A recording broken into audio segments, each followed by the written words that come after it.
Ini dia Al-Quran yang katanya muncul tiba-tiba di dalam kamar Ustadz Anang Asrianto, warga desa Glagah Arum, Kecamatan Porong, Sidoarjo. Tidak cukup satu orang untuk mengangkatnya, butuh setidaknya 3 orang menggotong.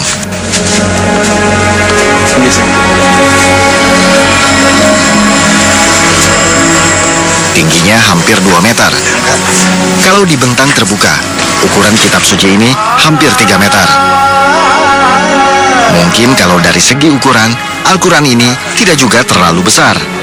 Di beberapa tempat, ada juga Al-Quran yang besarnya lebih dari ini. Cuma yang agak aneh adalah bahan pembuatnya. Menurut sang ustadz, lembar demi lembar terbuat dari bahan yang belum diketahui. Tidak sama seperti kertas yang umumnya dipakai Al-Quran maupun buku yang dijual di tanah air. Pun dengan tintanya, tidak diketahui bahannya. Tetapi, mesti ada uji laboratorium atau mungkin uji karbon untuk mengetahui usia benda ini.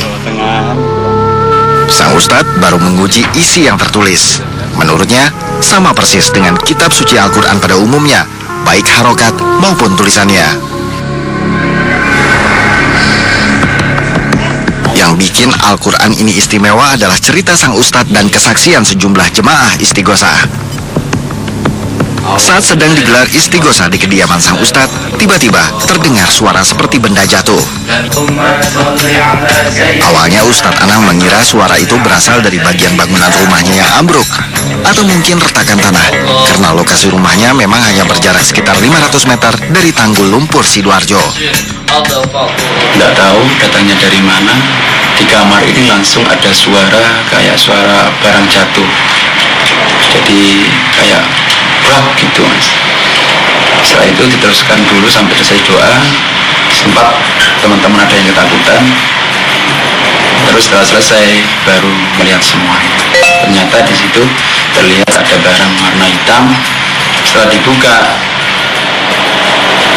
tulisannya Al-Quran. Berarti itu Al-Quran besar ternyata. Bagi sang ustadz yang mantan sopir taksi ini, kemunculan Al-Quran ini seperti jawaban atas cita-citanya yang berkeinginan menyiarkan kebaikan yang tertulis dalam Al-Quran. Buat sebagian orang, cerita ini irasional, tidak masuk akal. Bagaimana mungkin sebuah benda bisa muncul tiba-tiba, bertentangan dengan hukum alam. Dari sesuatu yang tidak ada, tahu-tahu menjadi ada. Tentu, Al-Quran ini adalah sebuah benda fana yang dibuat dan ditulis oleh seseorang. Tapi buat sebagian orang lainnya, ada yang meyakini fenomena seperti ini yang tak bisa dijelaskan secara rasional. Selain meyakini sesuatu yang gaib itu ada, mereka juga meyakini pengakuan ustadz dan beberapa jemaah yang bersaksi menemukan Al-Quran itu muncul tiba-tiba.